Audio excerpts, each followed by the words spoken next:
रावण द्वारा सीता का हरण और राम के शोक का वर्णन। जैसे तालाब का किनारा टूट जाता है और जल का प्रवाह चारों तरफ फैल जाता है, ऐसे ही खरदूषण की स्त्री का राम लक्ष्मण के साथ जो राग उत्पन्न हुआ था, उसकी मूर्छा, उसकी जो इच्छा थी, उसकी जो मूर्छा भाव था, वह पूर्ण नहीं हुआ, जिसके कारण राग नष्ट नहीं हुआ और भयंकर शोक का प्रभाव प्रकट होता है। अति व्याकुल होकर दुख रूप अग्नि से जल रहा है शरीर उसका। जैसे बिना बछड़े के एक गाय विलाप करती है, रुदन करती है, ऐसे ही पुत्र का शोक करती है।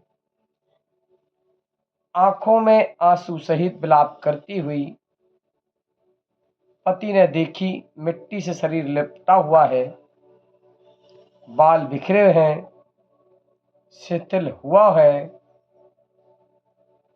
जंघा को नाखूनों से बिधार दिया है, खून की धारा बह रही है, सभी वस्त्र फटे हुए हैं। ऐसी अवस्था में खरदूषण ने रानी को देखा और पूछा, हे प्रिय, कौन दुष्ट ने ऐसी तेरी दशा की है? वह कौन है जिसको आज 8वां चंद्रमा लगा है, अथवा उसके मरण का समय आया है? मेरी क्रोध रूपी अग्नि में पतंग की तरह गिरेगा। धिक्कार है उस पापी अज्ञानी को, वह पशु समान अपवित्र, उसने तुमको दुख दिया। तुम अग्नि की शिखा के समान रुदन मत करो। सामान्य स्त्रियों जैसे तुम नहीं हो। बड़े घर की राजपुत्री, बड़े घर की रानी, अभी ही उस दुराचारी को हाथों से मारकर परलोक को प्राप्त कराऊंगा, जैसे सिंह पागल हाथी को मारता है। इस प्रकार जब पति ने जब चंद्रनखा महाकष्ट से रोना छोड़ गदगद वाणी से कहती है, हे नाथ, मैं पुत्र को देखने के लिए वन में जाती थी। जैसे ही मैंने अपने पुत्र का सर कटा हुआ देखा, भूमि पर पड़ा हुआ देखा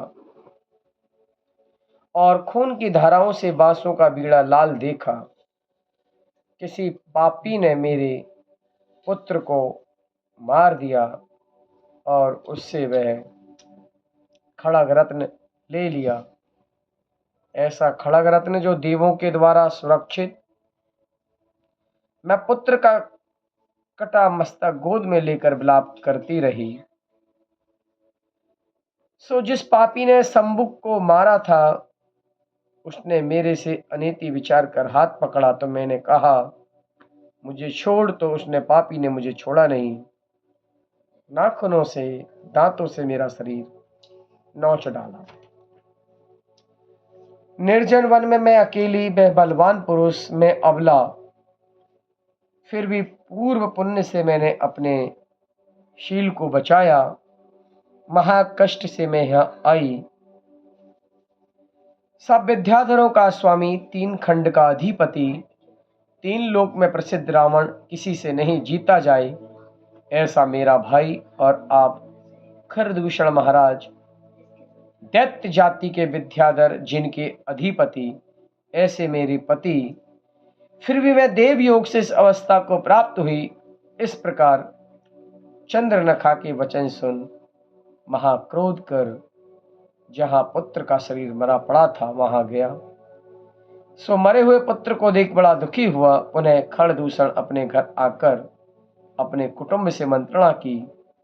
तब कोई मंत्री क्रोधित होकर कहते हैं कि हे देव, जिसने खड़ग रत्न लिया और पुत्र को मारा, हम उसे नहीं छोड़ेंगे, इसलिए उसका शीघ्र ही उसको पकड़ने का प्रयत्न करना चाहिए। तब कोई विवेकी ने कहा, हे नाथ, यह कोई छोटा कार्य नहीं है। सभी सामंतों को इकट्ठा करो, रावण के पास पत्र भेजो। जिनके हाथ में सूर्यहास खड़ग आया है वह कोई सामान्य पुरुष नहीं है, इसलिए सबसे मंत्रणा कर कार्य करना, शीघ्रता नहीं करना। तब रावण के पास शीघ्र दूत भेजा। शीघ्र ही रावण के पास पहुंचा दूत, और रावण का जवाब आने के लिए खरदूषण ने अपने पुत्र के मरण से महाद्वेष के कारण सामंतों से कहा, वे रंग विद्याबल से रहित भूमि गोचरी हमारी विद्याधरों की सेना रूपी समुद्र में तरने को समर्थ नहीं है। धिक्कार हमारे विद्याधरों को जो दूसरों का सहारा चाहते हैं, हमारी भुजा ही सहायता करेंगी, दूसरा कौन। ऐसा कहकर अभिमान से शीघ्र ही राजमंदिर से निकला और आकाश मार्ग से गमन किया। तब उसे युद्ध के सम्मुख जान 14,000 राजा साथ चले और सभी डंडक वन में आए।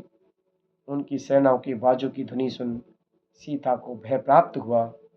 हे नाथ, क्या है क्या है, ऐसे शब्द कहकर पति के शरीर से लग गई, जैसे कल्प वृक्ष के से लगे।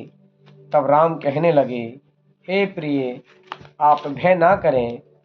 सीता को धैर्य बांध कर देखने लगे, दुत्तर शब्द किस सिंह का है, या मेघ का है, या समुद्र का है, या दुष्ट पक्षियों का है। सामने आकाश भरा दिख रहा है। तब सीता से कहा, हे प्रिय, ये दुष्ट पक्षी जो मनुष्य और पशुओं को ले जा रही हैं, धनुष की टंकार से इन्हें भगाता हूं। इतने में शत्रु की सेना पास आई। अनेक आयुधों से युक्त सुभट दिखाई दिए, जैसे पवन के झोंके से मेघों का समूह विचरण करे, ऐसे विद्याधर विचरण करते दिखाई दिए। तब श्री राम ने सोचा, नंदीश्वर दीप को भगवान की पूजा के लिए देव जा रहे हैं, अथवा बांसों के बीड़ों में किसी मनुष्य को मारकर लक्ष्मण खड़ रत्न लाया है, और वह कन्या बनकर आई है, सो वह कुशील स्त्री थी। उसने अपने कुटुंब के सामंत भेजे, इसलिए पर सेना पास आई, सो निश्चय रहना उचित नहीं। धनुष की ओर देखा, कवच पहनने की तैयारी की। तब लक्ष्मण ने हाथ जोड़कर सिर झुकाकर विनती की, हे देव, मेरे होते हुए आपको इतना परिश्रम करना उचित नहीं है। आप महासती सीता देवी जी की रक्षा करो, मैं शत्रु के सामने जाता हूं।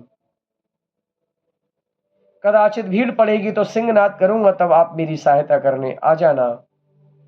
ऐसा कहकर कवच पहन शस्त्र धारण कर लक्ष्मण शत्रु के सन्मुख युद्ध करने चले गए।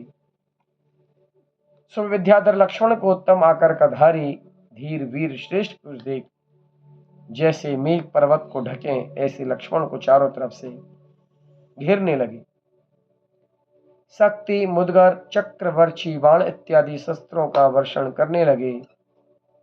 सो अकेला लक्ष्मण सब विद्याधरों के चलाए बाण अपने शस्त्रों से काटता रहा, और लक्ष्मण ने विद्याधरों की तरफ आकाश में वज्रदंड चलाया। इस तरह से लक्ष्मण ने अकेले ही विद्याधरों की सेना को अपने बाणों से रोका। इस प्रकार हमने खरदूषण के बारे में और लक्ष्मण के बारे में, और खरदूषण की स्त्री जो कि दुखी हो रही थी उसके बारे में हमने उसका वृतांत यहाँ पर कहा।